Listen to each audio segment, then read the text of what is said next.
الله الذي هدانا لهذا وما كنا لنهتدي لولا أن هدانا الله. أشهد أن لا إله إلا الله وحده لا شريك له وأشهد أن محمدا عبده ورسوله. اللهم صل وسلم على سيدنا محمد وعلى آله وأصحابه ومن تبعكم بإحسان إلى يوم الدين. أما بعد.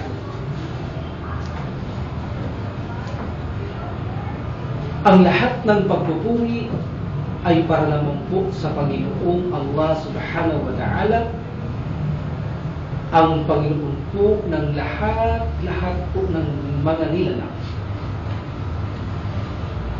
Pinupuri po natin ang Allah Subhanahu wa Ta'ala sapagkat po sadyang napakapalad po natin mga kamusliman na nilikha tayo ng Allah Subhanahu wa Ta'ala na pumipintig po sa ating mga puso ang walang tunay na Diyos na karapat dapat sambahin maliban lamang sa Allah. Kaya't ang sinuman po ang ginabayan ng Panginoong Allah Subhanahu wa Ta'ala ay walang makapagliligaw sa Kanya, at ang sinuman po ang iligaw ng Allah Subhanahu wa Ta'ala ay wala pong makakapatlugay sa Kanya. Kaya ganun na lamang po ang pasasalamat natin sa Allah Subhanahu wa Ta'ala na nilikha niya tayong mga mananampalataya. Ako po ay sumasaksi na walang karapat dapat sambahin maliban lamang sa Panginoong Allah Subhanahu wa Ta'ala, ang tanging nag-iisa at walang katambal sa pagsamba sa Kanya. At ako rin po ay sumasaksi na si Propeta Muhammad sallallahu alaihi wasallam ay kanyang huling subok at alipin. Naway ang kapayapaan at pagpapala ng Panginoong Allah Subhanahu wa Ta'ala ay mapasakaliya at ganoon din sa kanyang mga pamilya at mga kasamahan. Muli po ay nandito na naman po tayo. Muli pong binabati natin ang ating mga kapatirang kamusliman sa ating pananampalatayang Islam ng minsan pa ng isang napakagandang pagbati ng Assalamu alaikum wa rahmatullahi wa barakatuh. At ganoon din po para sa ating mga kababayan na hindi pa po Muslim na patuloy pong sumasaliksik sa aral ng Islam at naghahanap po sa katotohanang pananampalataya. Magandang hapon po sa inyong lahat. Naway pagpalain po kayo ng Allah Subhanahu wa Ta'ala sa tama at matuwid na landas ng patnubay. Muli po ay naririto na naman po tayo sa kakaintulutan muli ng Allah Subhanahu wa Ta'ala upang magsama-sama na naman po sa loob ng isang oras sa programang Islam ang Liwanag, na mapapakinggan po tuwing linggo sa ganap na oras na 1:00 hanggang 2:00 po ng hapon, dito lamang po sa himpilang 792 GBAM Radio. At para naman po sa mga nagnanais na tayo ay mapakinggan mula sa malalayong lugar o sa labas ng bansa at mapanood po tayo ng aktual, ay tuktukin niyo lamang po ang inyong mga internet www.ustream.tv/channel/GBAM. Muli po ay inuulit natin, www.ustream.tv/channel/GBAM. Ito po muli ang inyong kapatid sa pananampalatayang Islam na nagmamalasakit po sa mga kapatiran sa pananampalatayang Islam at ganoon din po sa ating mga kababayan. Ito po ang inyong lingkod na nagmamalasakit at magpapagkatiwalaan po, Imam Saleh Miray. Para po sa mga nagnanais magtanong sa ating programa hinggil po sa ating pinapaksa o nakaraang paksa at nais magbigay ng komento ay maaari po kayong magpadala ng text sa 0949-741-3928. Inuulit ko po, 0949-741-3928, at kayo po ay tutugin namin pagkatapos po ng programang ito. Sapagkat po minsan ay hindi po kayo matugunan sa programang ito, sapagkat po minsan ay hindi maaaring interruptin ang ating pinapaksa, sapagkat po kakapusin po tayo sa oras. Kung kaya nga po pagkatapos ng programa natin ito, ang mga nagte-text po ay tutugunin po natin ito, insyaAllah. At siya nga po pala, para po sa mga bagong tagapakinig natin sa ating programang Islam ang Liwanag, ay mayroon po kayong pagkakataon na mapakinggan nyo po, kung kayo po ay may internet, ang mga nakaraang paksahin po natin, ay tuktukin nyo lamang po sa YouTube ang Saleh Biray. Saleh, S-A-L-E-H, Biray, Victory, B-I-R-A-Y. Tuktukin nyo lamang po yan, Saleh Biray, at makikita nyo at mapapakinggan doon ang mga nakaraan po nating mga programa. Po, ang programa pong ito ay isang kagandahang loob po mula sa isang kapatid natin sa pananampalatayang Islam. Nandiyan po sa bansang UK. Naway pagpalain po kayo ng Allah at gantimpalahan po kayo doon sa pinakamainam na gantimpala, ang paraiso para po sa inyo. Sige po. At tayo po ay dumako na naman po sa isang napakagandang paksahin po na ating pagsasaluhan sa araw na ito. Ano po ba ang ating paksa sa araw na ito?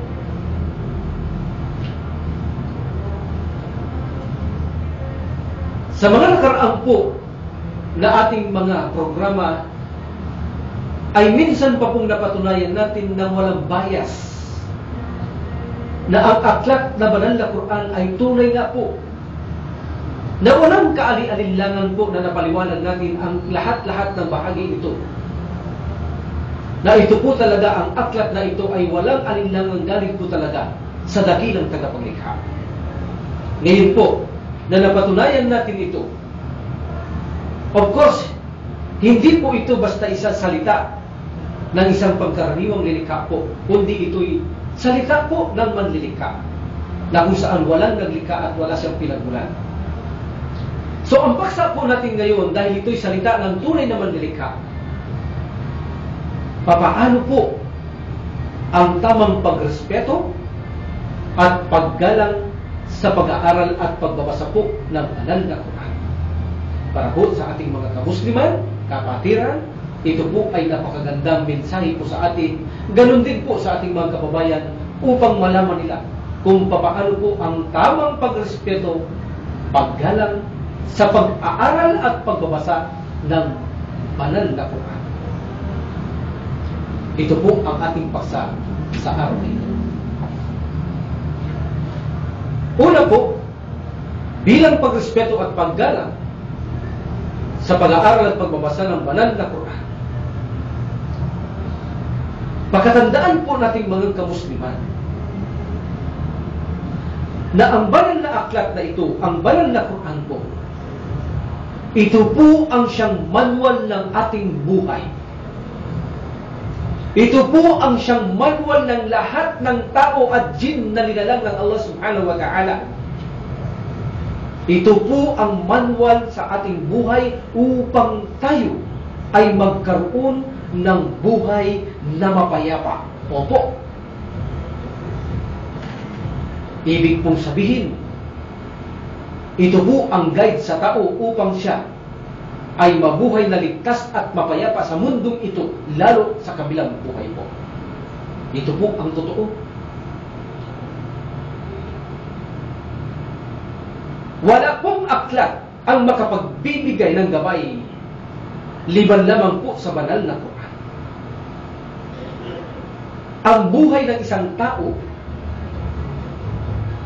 o ang buhay natin sa mundong ito ay hindi magiging matuwid hanggat hindi natututunan ang uri ng pamumuhay na nakasulat o nakabatay sa banal na Quran.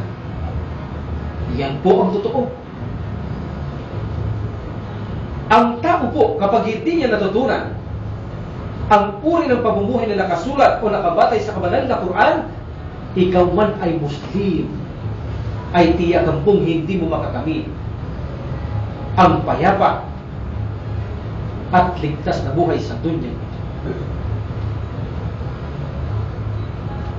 Katotohanan po, walang anumang aklat ang makapagbibigay ng gabay sa tao maliban dito sa aklat ng manlilikha ng buhay, sapagkat siya ang Allah, siya ang manlilikha, ang nakakaalam ng lahat kung papaano makakapamuhay ang tama ang tao sa mundong ito, sapagkat siya ang may kakayahan magbigay lamang ng patnubay, siya ang mamamatnubay, siya ang may kakayahan nito. Kung kaya ang banal na Quran, dahil ito ay mula sa kanya, katotohanan, ang Allah ang may kakayahang magbigay patnubay sa pamamagitan ng banal na Quran, ay kayang-kaya niyang patnubayan ng isang tao upang mamuhay sa mundong ito na masaya, maligaya, mapayapa, walang ligalig, ligtas sa anumang dusa at mga pagsakit sa buhay.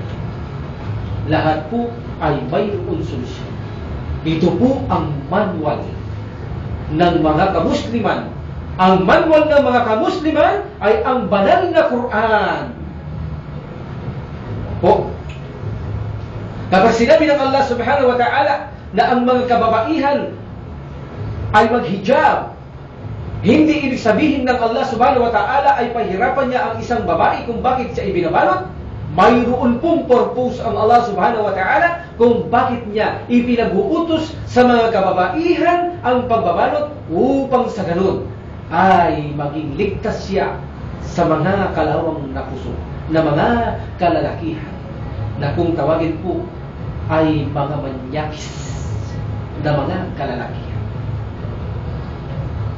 Ito po ang dahilan o isang dahilan kung bakit ibinabalot ang mga kababaihan sa pananampalatayang Islam, upang ang mga pagnanasa na may mga kalawang ang puso sa mga kalalakihan ay mailigtas po ang kanilang mga sariling pagnanasa upang mapalayo sa paggawa ng marunuming pag-iisip at mga kahalayan.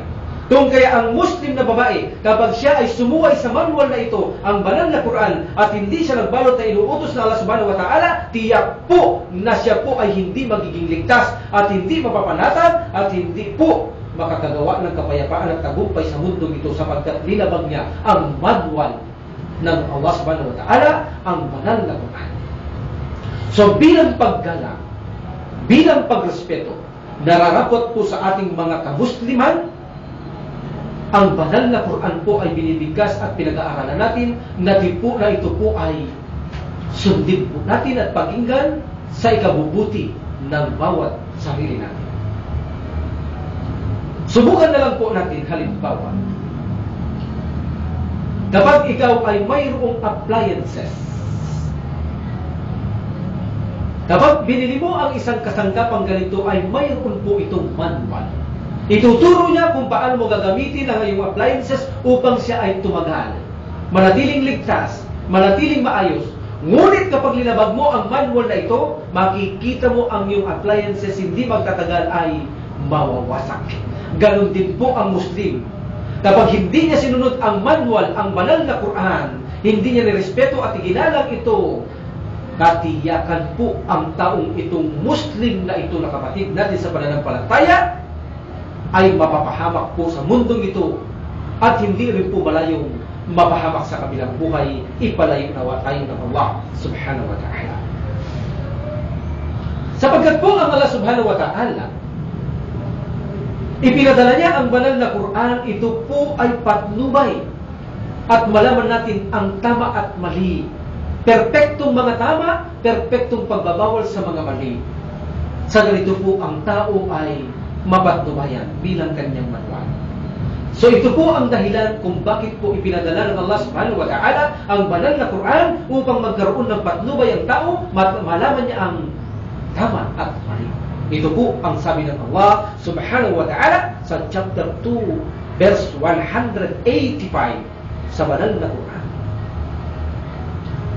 شهر رمضان الذي أنزل فيه القرآن هدى للناس وبينات من الهدى والفرقان. Ang Ramadan, ang buwan na ipinahayag ang Quran, isang patnubay sa sangkatauhan, Malinaw po, isang patnubay sa sangkatauhan, yaong pong tiyak na patnubay.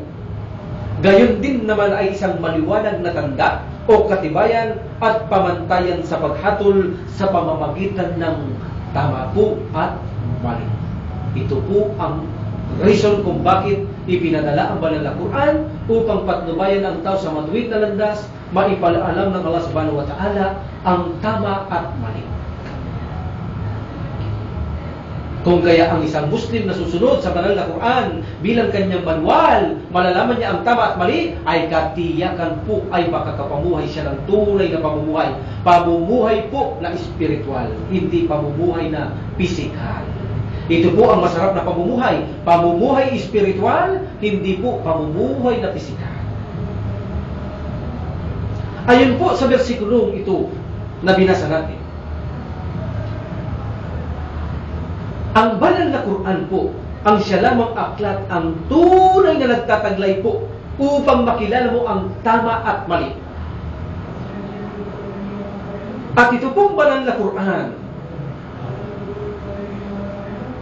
ito po ang sukatan kung ano ang mabuti at masama.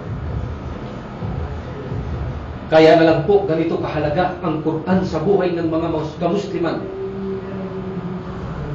Kaya dahil dito, ito po ay kailangan natin itong pag-aralan, basahin at respetuhin at pakamahalin, sapagkat po ang pagbabasa rito sa banal na Quran ay tanda po ng pagmamahal sa banal na Quran na salita ng Allah subhanahu wa ta'ala, at ang pagbabasa rito pagmamahal ay tanda po ng pagmamahal mo sa iyong Panginoong Allah subhanahu wa ta'ala, ang naglikha ng iyong buhay sa mundo ito at nagbigay ng lahat-lahat sa iyong pangangailangan.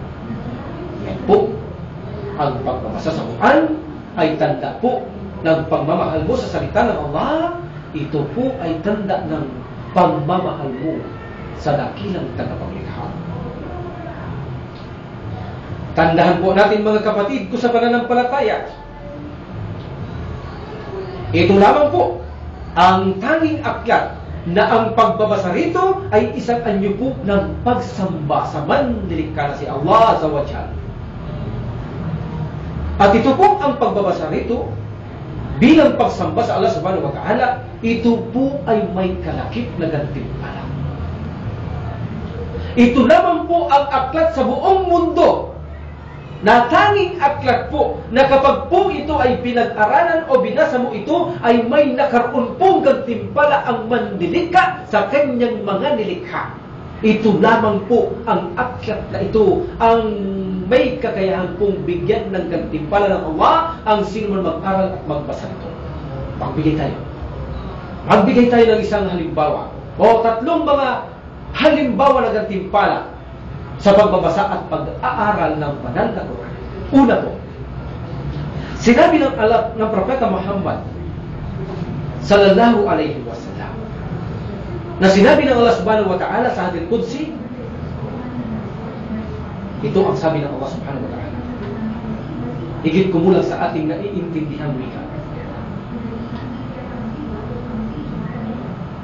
Ang sinumang abalang-abala, sabi ng Allah subhanahu wa ta'ala, ang sinumang abalang-abala sa pagbabasa, pag-aaral ng banal na Quran, na wala na itong pagkakataon upang humiling sa akin sa kanyang mga pangangailangan, ay pagkakalooban ko ito ng masigit kaysa sa ipagkakaloob ko sa mga humihiling sa akin.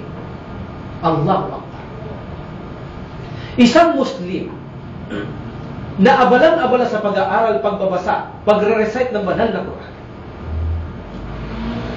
lahat ng tao ay mayroong pangangailangan. Ngunit dahil abalang-abalang itong si Muslim o Muslima sa pagbabasa at pag-aaral ng banal na Quran, nakalimutan niya ng humingi sa Allah. Ngunit hindi pa rin ito nawalan. Ang sabi ng Allah subhanahu wa ta'ala, dahil ginawa mo maging abala ka, nakalimutan mo makahingi sa akin sa iyong mga pangangailangan, ano man ang hinihingi ng ibang tao sa akin, higit pa ang ibibigay ko sa iyo, sabi ng Allah subhanahu wa ta'ala. Kung ang taong ito ay naghihingi ng kapatawaran, Kapag pinatawad siya ng Allah, sa iyo ay dobling kapatawaran ang ibibigay ng Allah. Kung siya'y naghihingi ng isang habag, sa iyo, ikaw ay bibigyan dobling gantimpala ng Allah. Kung siya'y humihingi ng kaligtasan sa kaparusaan ng impyernong apoy, lalo kang ilalayo ng Allah. Kung siya'y humihingi na manahalan sa paraiso, higit na taas ang iyong kalagay sa paraiso ang ibibigay ng Allah. Ito ang isang gantimpala ng Allah subhanahu wa ta'ala sa mga nagbabasa at nag-aaral ng banal na Quran kahit hindi ka na humihiling sa Allah. Higit pa ang ibibigay niya sa iyong mga pangangailangan. Alam ng Allah subhanahu wa ta'ala kung ano ang pangangailangan ng mga tao. At kaya-kaya niya itong ibigay sa sino mang nais niyang bigyan. Yan po ang unang gantimpala. Pangalawang gantimpala po,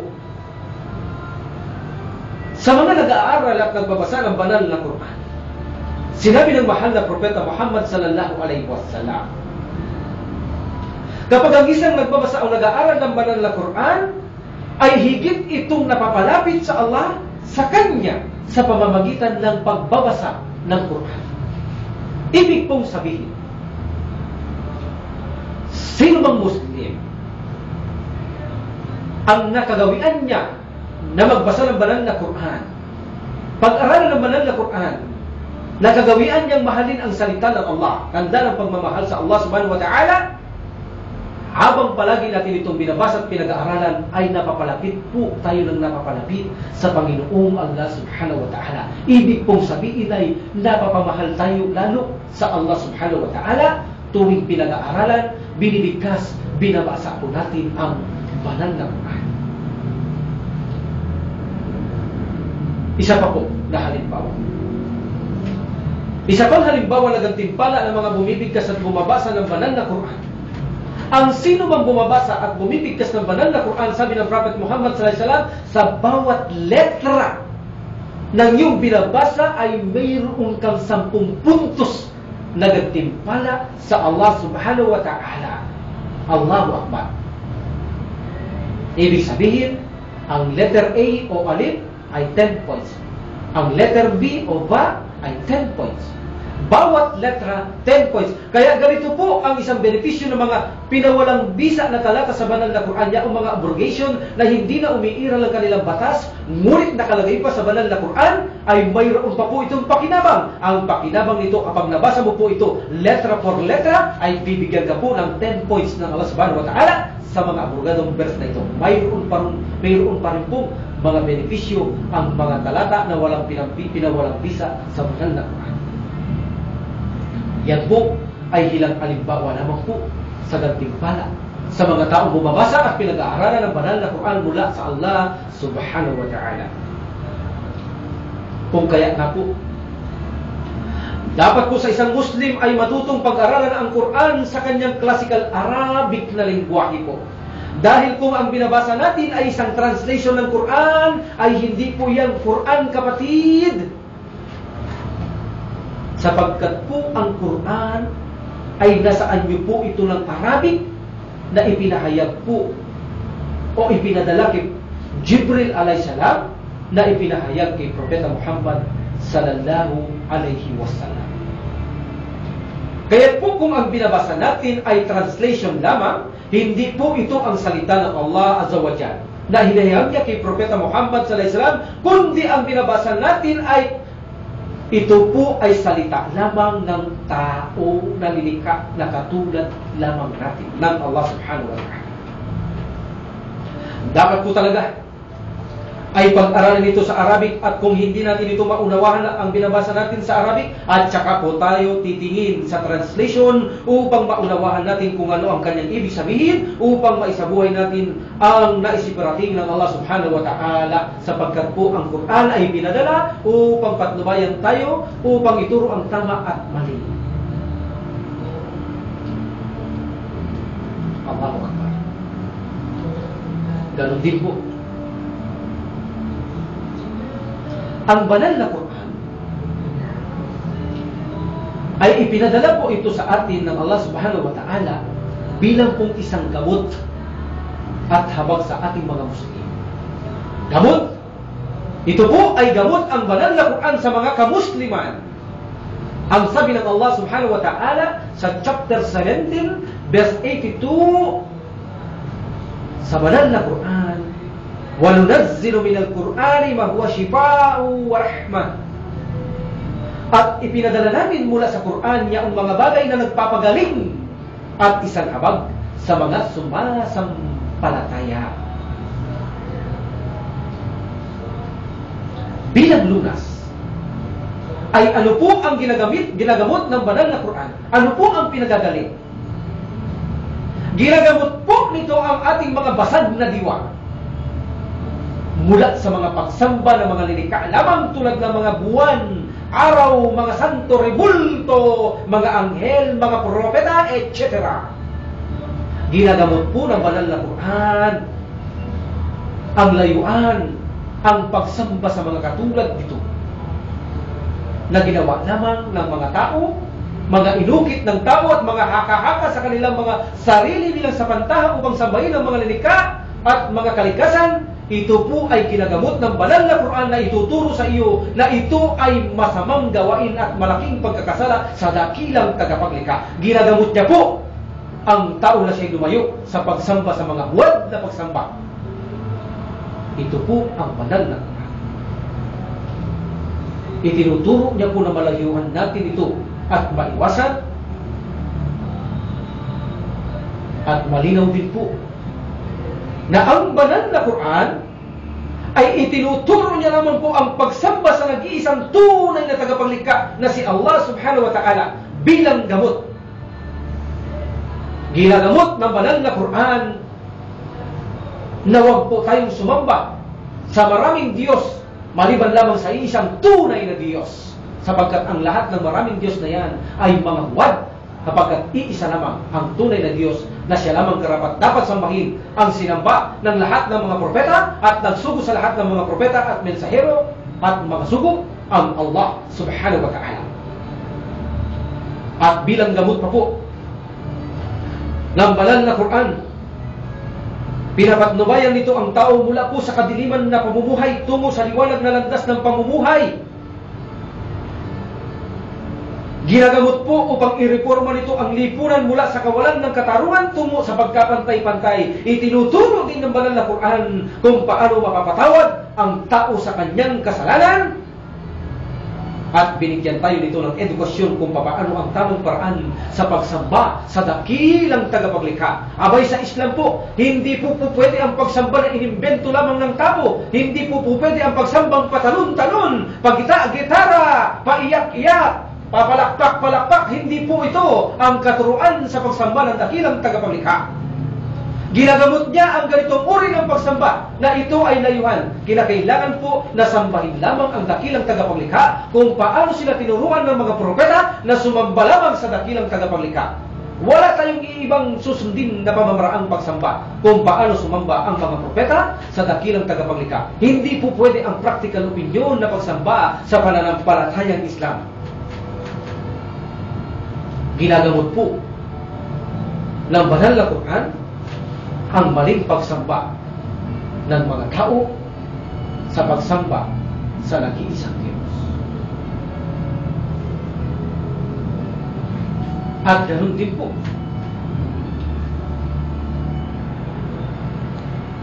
ginagamot din po ng banal na Quran kung paano magtatagumpay ang tao sa mundong ito at sa kabilang buhay.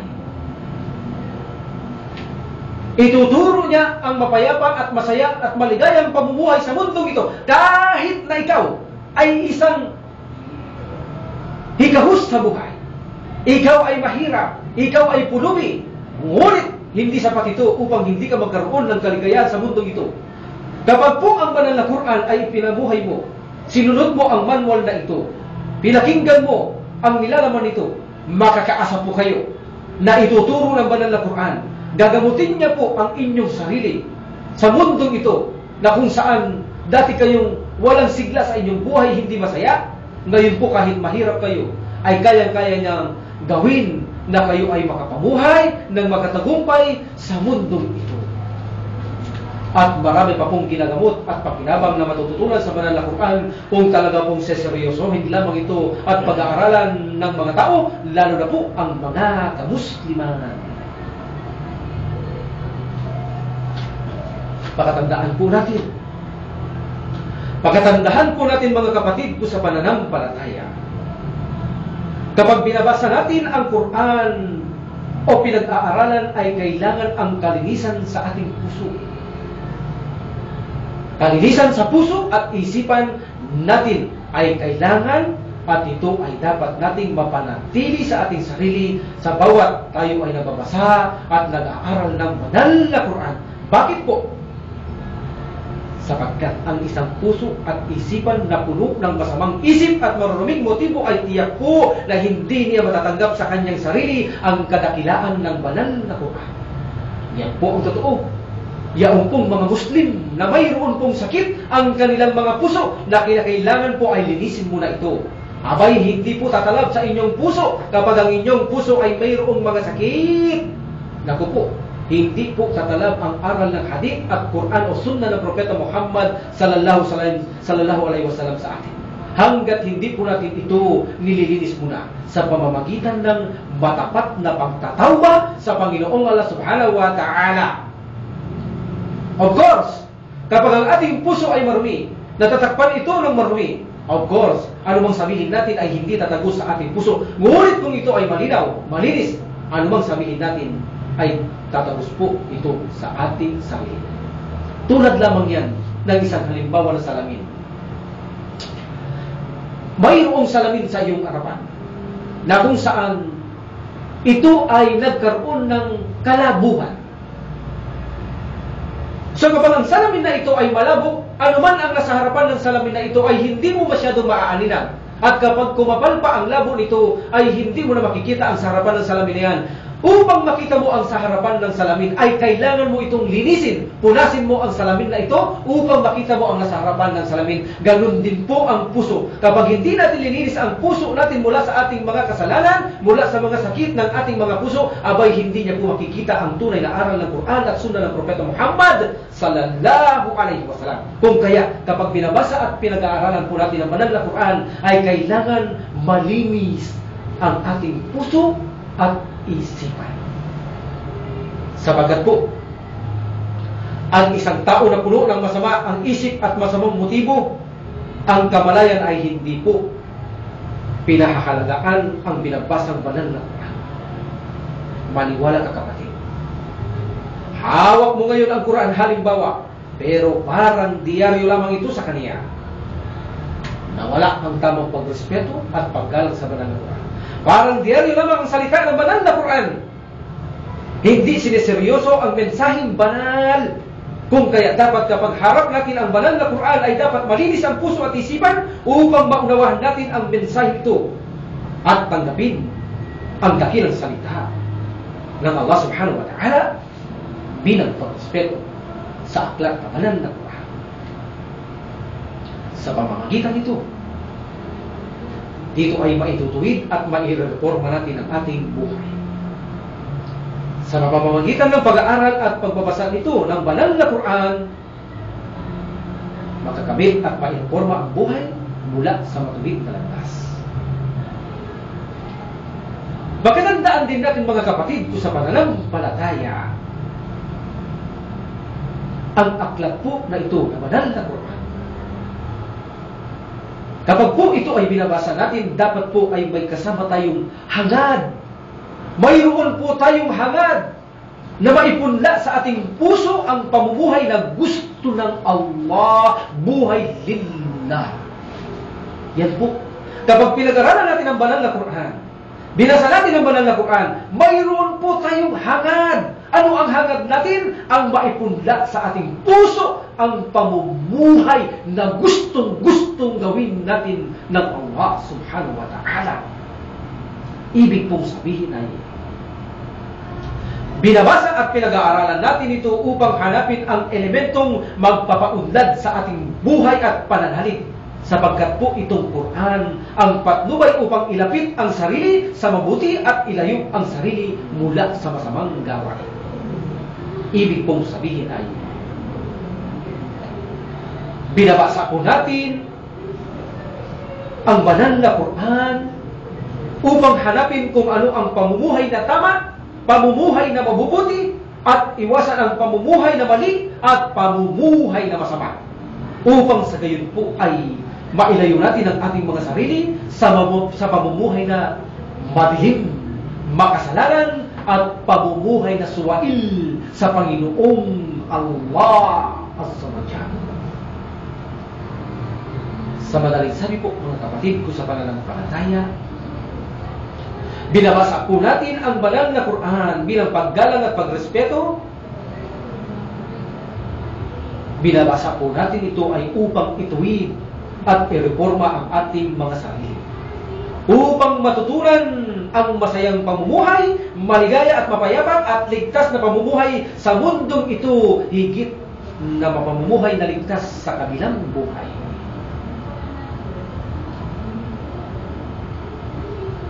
Bilang paggalang, bilang pagrespeto sa pagbabasa at pag-aaral ng banal na Quran, pagkatandaan po natin mga kapatid ko sa pananampalataya, binabasa po natin at pinag-aaralan ng banal na Quran upang damahin natin ang mensahe na nais iparating ng Panginoong Allah Subhanahu wa Ta'ala. Ibig pong sabihin ay papasukin sa ating kalooban, sa ating kamalayan ang salita ng banal na Quran. Unawahin natin ang mensahe nito. At pagkatapos ay isabuhay po natin para sa ikatutuwa ng Allah Subhanahu wa Ta'ala. Ibig pong sabihin ay hindi lang po natin ito basta-basta binabasa na lamang. Dapat ay intindihin natin ang ating binabasa at maisabuhay natin. Bilang pong pagrespeto sa salita ng dakilang tagapaglikha na si Allah Subhanahu wa Ta'ala. Kung ano man ang ating napag-aralan sa banal na Quran, dapat po ay handa tayo sa pagsunod sa turo nito bilang manual sa ating buhay. Sa pamamagitan ng pagsunod sa mabuti at pag-iwas sa masama, paniwalaan po ang lahat ng batas at alituntunin nito, sapagkat po sa Kanya na pinag-aaralan niya ito at hindi niya rin ito gagawin sa Kanyang sarili, ay mayroon pong kaparusahang matatamo ang taong ito. Sa isang Muslim na pinag-aralan niya ang banal na Quran, ngunit wala siyang kaplano-planong isabuhay ang banal na Quran, ginagawa niya parang dyaryo lamang o libangan ng aklat ng Allah Subhanahu wa Ta'ala, siya po ay mayroong malalasap na mahapding kaparusahan sa araw ng paghuhukom. Sinabi ng mahal na Propeta Muhammad sallallahu alaihi wasallam, sa araw ng paghuhukom ang taong ito na pinag-aaralan niya ang banal na Quran, sa gabi ay natutulog lamang ito at hindi niya ito binibigkas, at sa umaga ay hindi niya ito isinasabuhay, siya ay pahihigain sa araw ng paghuhukom. Ihiga ang taong ito. Ihiga ang isang Muslim na ito. At sa harapan nito, sa kanyang uluhan ay mayroong isang nakatayo na hawak niya ang isang batong napakalaki. Ang nakatayo po doon sa isang mama na nakahiga, isang Muslim na nakahiga, na ginawang pinag-aralan ang Quran ngunit hindi isa na sa buhay, ay nakahiga po sa araw ng paghukom. Mayroong nakatayong tao doon sa kanyang uluhan. Ang taong ito na nakatayo ay may awak na bato na pasan-pasan niya. Ang bato pong ito ay ibabato sa ulo ng taong nakahiga na ito. At ang ulo ng taong ito na nakahiga ay madudurog. Sisigaw siya na napakalakas at madudurog, at muli ang bato na itinapon sa kanya o ibinato ay babalik muli sa mamang nakatayo, at ang ulo ng taong ito muling bubuuin ng Allah Subhanahu wa Ta'ala. Muli ay ibabato na naman ang bato, at siya namang sanhi upang sumigaw na napakalakas at madudurog ang kanyang ulo. Ito po ay paulit-ulit na mangyayari sa araw ng paghuhukom sa isang taong pinag-aaralan niya ang banal na Quran, ngunit hindi niya pinahahalagaan ang batas nito, ayaw niyang isabuhay. Ito po ay mananatili sa kanya sa kabilang buhay hanggang siya ay hatulan ng Allah Subhanahu wa Ta'ala, kung siya ba ay papasok sa paraiso o siya ba ay papasok sa impyernong apoy. Kaya po sa mga kamusliman, pakaingat po tayo sa pag-aaral ng banal na Quran. Hindi po pinag-aaralan ng banal na Quran upang tayo ay magmayabang lamang at magpagalingan lamang. Pinag-aaralan po ito bilang pagrespeto at pagdalang ay upang pong malaman natin ang mensahe ng Allah at gawin natin ang gusto niya at iwasan po natin ang ayaw ng Allah subhanahu wa ta'ala. Isabuhay po natin ito sa pag-araw-araw na pamumuhay natin sa dunyang ito hanggang sa makamit natin ang pamamaalam sa mundong ito upang sa ganun sa pagharap natin sa Allah subhanahu wa ta'ala, wala tayong dapat ipangamba at wala tayong dapat ikatakot sa kanyang harapan sa araw ng pag-uwi. Hindi po. Pagkatandaan po natin mga kamusliman na kapag po binabasa natin ang banal na Quran po, ay dapat ang tanging layunin natin bilang pagrespeto, bilang paggalang sa pagbabasa natin ng banal na Quran, ay kinakailangan po ang tanging layunin lamang natin ay makamit ang tamang patnubay at pamukaw at paggising ng ating mga damdamin. Ito po ang magandang layunin, magandang intensyon, magandang niya. Kakaingatan po natin na baka maging iba ang ating intensyon sa pag-aaral at pagbabasa ng banal na Quran, ay maging peligroso po ang resulta nito sa kabilang buhay. Kailangan po binabasa natin ito upang makamit lamang ang patnubay at inspirasyon upang mamuhay ng tama, mapayapa, ligtas sa mundo.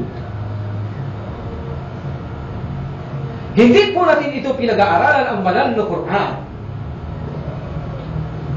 at binabasa upang sumikat at hangaan. Marami po sa panahon natin ngayon, masintabi po, ang napakahusay magbasa ng banal na Quran,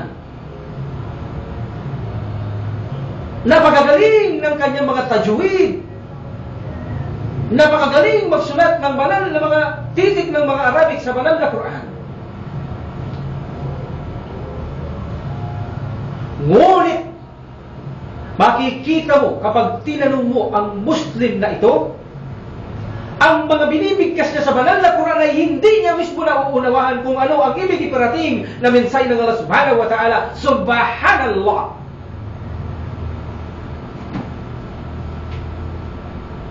Anong mapapala natin kung pinag-aralan natin ang banal na Quran na hindi man natin nauunawahan ang kanyang mensahe? Ang purpose ng Quran, kung bakit ipinadala ng Allah subhanahu wa ta'ala, ay magkaroon ka ng tamang patnubay, malaman mo ang tama at mali. Abay, papaano mo malalaman to, aber, kung hindi mo nauunawahan ang iyong binibigkas sa banal na Quran? Anong halaga? Bagamat ito ay kailangan pong malaman ng Muslim at mapag-aralan. Ngunit, anong halaga kung hindi ka natutong magbasa ng Arabic? Anong halaga kung hindi ka natutong magsulat ng Arabic? Anong halaga?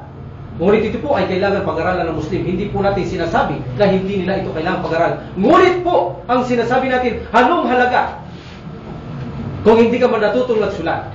Anong halaga hindi ka man natutong magbasa? Ngunit alam mo naman ang sinasabi ng Allah subhanahu wa ta'ala at nagagawa mo ito at nasa sa buhay, ito po ang higit na mahalaga kaysa sa manatuto tayo magsulat at magbasa na hindi po natin nauunawa, na intindihan ang mensahe ng Allah, ay higit po mainam na kahit hindi tayo marunong magsulat at magbasa, ngunit nauunawaan natin ang revelasyon ng Allah, dito po ay magkakaroon tayo ng patnubay at dito po malalaman natin ang tama at mali.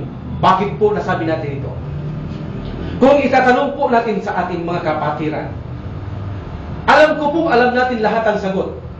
Ang Propeta Muhammad sallallahu alaihi wasallam ba ay alam niyang basahin ang mga titik ng mga Arabic na ito na sinasabi natin alif, ba, kada, jim, haka? Alam po ba ito ng Propeta Muhammad sallallahu alaihi wasallam? No. Alam po ba ito ng kasabahan ng mga Prophet sallallahu alaihi wasallam? Marami po ang no read no write sa mga kasamaan ng Prophet sallallahu alaihi wasallam. Maraming ummi. Hindi sila marunong sumulat, maging ang Prophet Muhammad sallallahu alaihi wasallam, hindi sila marunong magbasa. Ngunit napakalakas ng kanilang mga iman sa pananampalatayang Islam. Bakit? Ano po ang dahilan? Sapagkat po nauunawaan, naiintindihan nila ang revelasyon ng Allah, sapagkat naiintindihan nila at nauunawahan ito, ay naisa sa buhay nila ito, nalalaman nila ang tama at mali, bagamat sila ay no read no write. Ibig pong sabihin, sa Islam po, ang mahalaga po ay malaman natin ang revelasyon ng Allah, kung ano ang nire-reveal ng Allah o nais iparating sa atin, upang malaman ang tama at mali at makapamuhay ng tamang mayroong patnubay. Ito po ang mahalaga. Hindi po natin pinag-aaralan ang banal na Quran upang sumikat, upang hangaan, at huwag po natin gawin, nabasain at pag-aralan ito upang sabihin tayo ay mga banal na mga Muslim. Lalong-lalo na po na hindi natin maaari itong layunin o niya kung bakit po natin binabasa at pinag-aaralan ng banal na Quran upang ikaw ay magpakahusay-husay at maging kampiyon sa lokal at international na kompetisyon sa banal na Quran. Pang-kompetisyon, hindi pang-kabanalan. Ang sino man pong gumagawa nito habang pinag-aaralan ng banal na Quran, nagpakagaling kang magtajwid, nagpagaling kang magsulat, nagpakagaling kang magbasa, nagpakagaling ka sa kompetisyon, ang iyong hangarin ay upang sumikat, ang iyong hangarin ay upang kumita sa pag-aaral ng banal na Quran, ang iyong hangarin ay sabihin ikaw ay maalam, ang iyong hangarin na pinag-aaralan ng banal na Quran upang sabihin ikaw ay banal na Muslim, ang iyong hangarin kung bakit mo pinag-aaralan ang banal na Quran upang makapamuno, ang lahat po ng mga ito na layunin ay pamang mga bulok at walang pakinabang po sa araw ng paghukom sa sino mang gagawa nito sa mga kamusliman. Kaya po ang sabi natin, nararapat lamang pong pag-aralan ang banal na Quran na ang tanging pong layunin natin ay kung bakit natin ito binabasa at pinag-aaralan, inire-recite upang pong magkamit ng tamang patnubay sa mundong ito upang makapasok ng walang pangamba sa kabilang buhay sa paraiso, ligtas sa dusa ng impyerno, at pinag-aaralan natin ang banal na Quran upang bigyan tayo ng pamukaw at paggising sa ating mga natutulog na mga damdamin. Ito po ang magandang layunin ng pag-aaral, pagbabasa ng banal na Quran, ang malaman na tama at mali. Malaman mo kung sino ang sasambahin. Malalaman mo kung ano ang dapat pag-iwas na pagbibigay pagtambal sa Allah. Malalaman mo kung ano ang malaking kasalanan dapat iwasan at maliit. Malalaman mo kung paano ang panunumbalik sa Allah subhanahu wa ta'ala. Malalaman mo kung paano hindi mag-arabyado ng tao sa kapwa. Malalaman mo kung paano hindi manira ng isang kapwa. Malalaman mo ang lahat ng mabuting salita. Malalaman mo ang lahat ng mabubuting bagay na gawain. Malalaman mo ang lahat na dapat na iwasan na masamang gawain. Pamumuhay na banal sa dunyang ito. Buhay na tunay na Muslim. Buhay na tunay na alipin ng Allah. Buhay na gustong-gusto ng dakilang tagapaglikha sa kanyang mga aliping mga kamusliman. Ito po ang dahilan kung bakit pinadala ang Quran, at ito rin po ang karapat-dapat nating gawin sa mga nagbabasa at nag-aaral nito bilang pagrespeto at paggalang.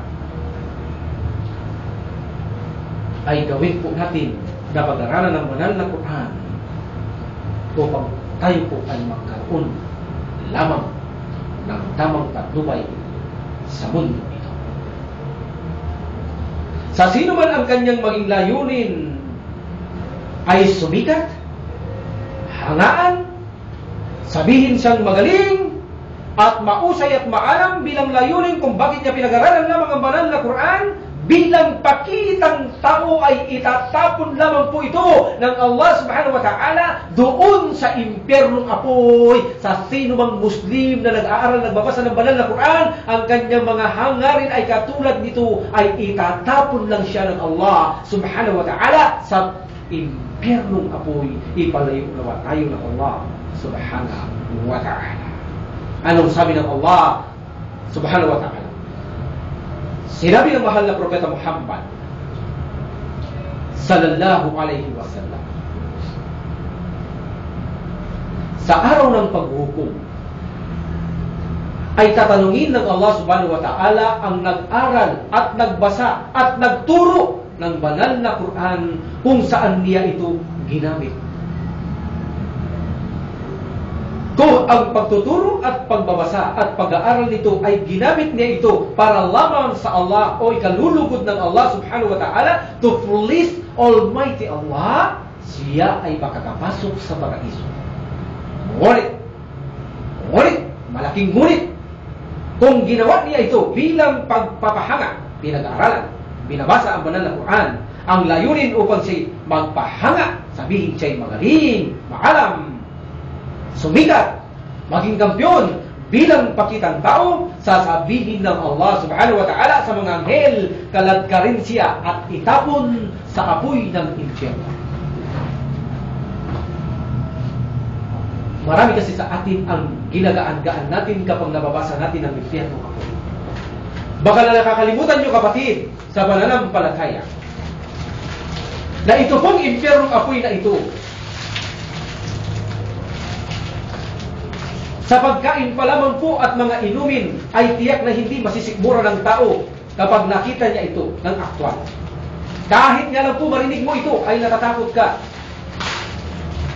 na mangyari ito sa iyo. Tulad halimbawa,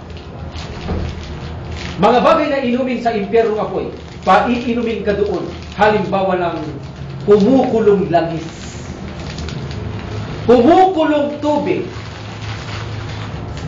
o kaya naman ipainom sa iyo yung mga dugo at nana na pinagsunugan sa iyong katawan. Ano kaya ang pakiramdam mo sa kabilang buhay na yan? O kaya naman ikaw ay pakainin ng sakum. Kapag ikaw ay pinakain na kung saan mayroong pagkain, babara lang sa iyong lalamunan, hindi ito matatanggal. Kung iinom ka ng sakum, matatanggal itong nakabara mo sa lalamunan. Masakit po ito. Kapag tayo ay may nakabara sa lalamunan, hindi matanggal-tanggal, masakit po ito. Matatanggal mo ito. Kung iinom ka halimbawa ng sakum, ano ang sakum? Ang sakum, kung ipapatak mo ang isang patak sa dunyang ito, ay kayang-kaya niyang tunawin ang mundong ito. Ganun po kahapdi ang pagkain na yan. At ganun din po, may pagkain na dari, mapait at nakakalason na hindi po ito nakakatulong upang ikaw ay magsunod. Mayroon din po doon kaparusaan sa impyernong apoy na bibiyakin ang iyong ulo ng mga malaika. Tagapagbantay ng impyerno, bibiyakin din ang iyong utak at pagkatapos ay bubuhusan po ito ng kumukulong tubig.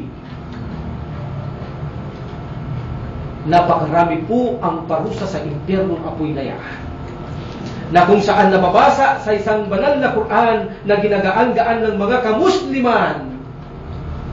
Kaya hindi sila nagkakaroon tuloy ng takot sa Allah subhanahu wa ta'ala, sapagkat ginagaan-gaan nila ang banal na Quran, hindi pumapasok sa kanilang kamalayan. Ang dahilan ay mayroong mga sakit ang puso, kaya kailangan ang malinis at matapat na pagtatawba upang maging malinis ang puso at matanggap ang aral ng Islam, makapamuhay ng mapayapa sa mundong ito, ligtas sa kabilang buhay mula sa palayok sa parusa ng Allah subhanahu wa ta'ala, na kung saan ang pinakamagaan na kaparusahan sa impyernong apoy na inaakalang ito na pinakamabigat, ang isang taong kumukulo ang kanyang utak sa init, na inaakala ng tao ito ay pinakamabigat na parusa. Ang katotohanan po, ito ay pinakamagaan lamang na parusa sa impyernong apoy, na kung saan siya ay nakahapak lamang sa nagbabaga na parang tsinelas o sandalyas o bakya, na kung saan ililitsyon niya ang balat ng tao at pakukuluin niya ang utak ng tao. Ito ang pinakamagaan na parusa sa impyernong apoy. Papaano pa ang mga ibang parusa pa sa iba't ibang pintuhan po ng apoy ng impyerno.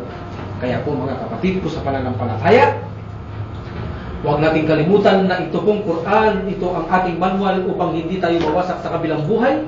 Basahin at pag-aralan po natin ito at unawahin at sundin natin ang Allah subhanahu wa ta'ala.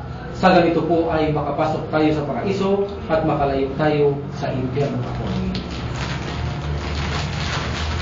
At muli po ay natapos na naman po ang ating pinagsaluan sa araw na ito. Sana po ay nakapulutan na naman natin ito ng kahit na mutin na aral lamang sa ating pong mga kamusliman, ganun din po sa ating mga kababayan. Sa susunod po, insyaAllah, luluubin po ng Allah subhanahu wa ta'ala, natapos na po natin ang mga pinaksa natin sa banal na Quran. Halos 2 buwan po nating pinapaksa. Ipinapaliwanag sa mga kamusliman at kababayan natin na ngayon po ay napatunayan na natin, insyaAllah, na banal na Quran ay talagang sandang at dakilang tagapaglikha. Ay dadako naman po tayo sa susunod, insyaAllah, sa ikalawang revelasyon ng pananampalatayang Islam, ang Sunnah, bago po tayo pumasok sa Tauhid o pagkilala sa tunay na nag-iisang Diyos. Sa susunod po ay papaksain natin ang pangalawang revelasyon ng Allah. Mayroon po palang pangalawang revelasyon ang Islam. Opo, ito po ang Sunnah, ito po ang kapaliwanagan po ng banal na Quran, na kung saan ang Islam po ay walang haka-haka na paliwanag po. Tulad ng ibang reliyon, ang Islam po ay may sarili pong fix napaliwanag ang banal na Quran. Kung kaya nga po ang mga Muslim, ang kanilang katuruan ay hindi naliligaw. Ang naliligaw po ay mga Muslim. Ngunit ang aral ng Islam ay hindi po kailanman, ang turo nito ay hindi kailan po nagbabago at naliligaw. Ngunit ang mga tao sadyang mahina at naliligaw. Po? Okay po. So ito po ang papaksahin natin sa susunod insyaAllah. Ang ikalawang revelasyon ng pananampalatayang Islam, papaano po ito inipon at papaano po ito pinagalagahan ng dakilang Allah subhanahu wa ta'ala, sapagkat po ito ay kanya ring revelasyon, gaya ng sinabi niya sa banal na Quran, ang kanyang mga revelasyon ng Quran o revelasyon niya ay pangangalagahan niya ito mula sa gawaing pagbabago po. Po, yan po ang susunod nating papaksahin insyaAllah sa susunod po na linggo. Kaya po, patuloy lang po kayong umantabay sa programang ito at tiyak po inshallah na marami po kayong matututunan sa programang ito na magiging kapaki-pakinabang po ito sa atin hanggang sa pagdating natin sa kabilang buhay. Muli po ay pasamantala naman po kami magpapaalam po. Subhanaka Allahumma wa bihamdika asyhadu an la ilaha illa anta astaghfiruka wa atubu ilaik. Assalamu alaikum warahmatullahi wabarakatuh.